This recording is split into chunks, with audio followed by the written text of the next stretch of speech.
Are the dual transportation and learning meanings of both, coach and train, just a coincidence? In a learning context, you have one individual who coaches and another who trains. In a transportation context, coaches and trains are both methods of transport. Is this just a coincidence, or is there some root to both words which can explain a link between transportation and learning?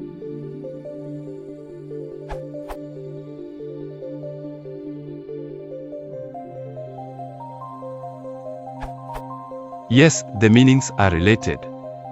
Train was first applied to the modern vehicle in the sense of a train of wagons. Train was used, and still is, to talk about making branches or vines grow along a certain path. The idea with the train is someone is to help them get on a path and stay on it. It seems that it was mainly used for physical things such as training a horse or training soldiers. I was not able to locate more examples, but I would think that train might also have been used for swordsmanship and also musical activities like playing the violin or singing. We also speak of a train of thought.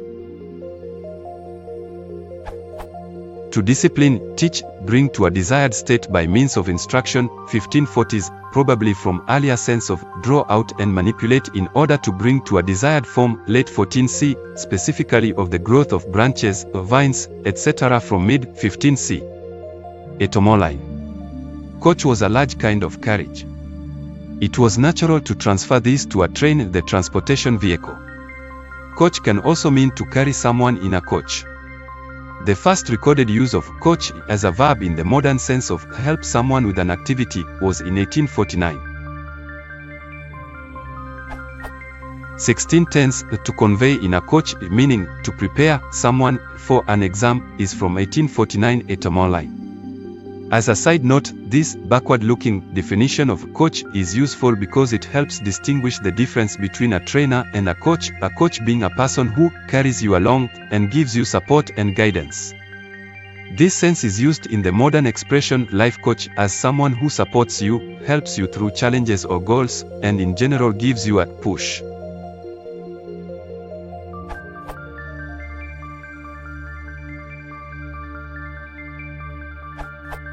I believe the two terms are only indirectly related, as train in this sense does not come from the mode of transportation at all.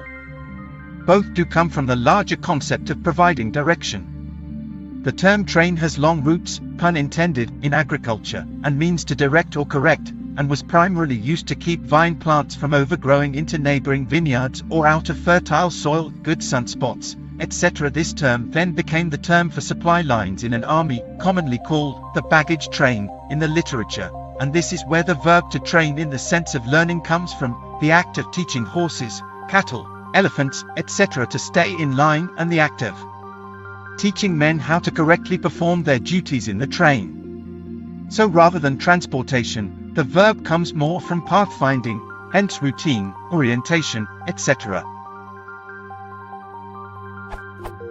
Whereas coach as a term does derive directly from coaches. Coaching used to mean the act of using a coach to get from place to place. But coaching also refers directly to the coachman's job directing the horses. Coaching up meant to coach uphill, which was a particularly arduous task, and horses would often simply stop at the first sign of effort, requiring the coachman to whip the horses and basically force them to finish climbing the hill. Then the term coaching up became slang that meant, variously, to learn, coaching up the various subjects of public interest in Eccleston, to produce through forced or extra effort. All attempts at coaching up a sensation proved a failure. To study, every civil service student who has been coaching up his history will recollect, and to produce material for learning, an hour in the evening occupied in coaching up work. Note the quotation marks. Dot.